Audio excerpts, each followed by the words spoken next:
দেশে একসঙ্গে বাড়ছে হাম ও ডেঙ্গুর প্রকোপ। ২৪ ঘন্টায় হামের উপসর্গ নিয়ে আরও ৭ শিশুর মৃত্যু হয়েছে। একই সময়ে হাম ও হামের উপসর্গ নিয়ে আক্রান্ত হয়েছে ১,১৭১ শিশু। সব মিলিয়ে এখন পর্যন্ত হাম ও এর উপসর্গে প্রাণ গেছে ৯৫০ শিশুর। অন্যদিকে গত ২৪ ঘন্টায় ডেঙ্গুতে আরও ৩ জনের মৃত্যু হয়েছে। এই নিয়ে চলতি বছর ডেঙ্গুতে মৃত্যুর সংখ্যা দাঁড়িয়েছে ৭৮ জনে। মোট শনাক্ত রোগীর সংখ্যা ৩০,৮৩০ জন। বর্তমানে বিভিন্ন হাসপাতালে চিকিৎসাধীন রয়েছেন ২,০৯০ জন। জুন জুলাইয়ের তুলনায় আগস্টে বাড়ছে আক্রান্ত ও হাসপাতালে রোগীর চাপ।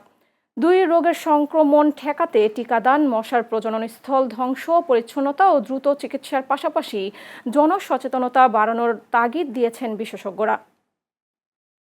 সমস্যা সবই একবারে দুজন করে দিচ্ছে, একটু বহার জায়গা নাই, একটু খাইতে শোয়ার দুধ দেওয়ার কোনো সিস্টেম নাই।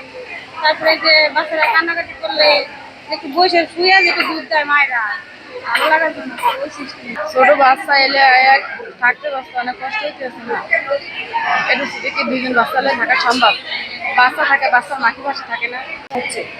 হ্যাঁ, তাতে একটু ভয়, কেননা এক বেডে যদি ২০ জন রুগী থাকে সেক্ষেত্রে থাকার, তারপরে চলাচল করার প্রত্যেকটা জিনিসই একটু অসুবিধা হয়। ৭ দিন ধরে ভর্তি হয়েছি।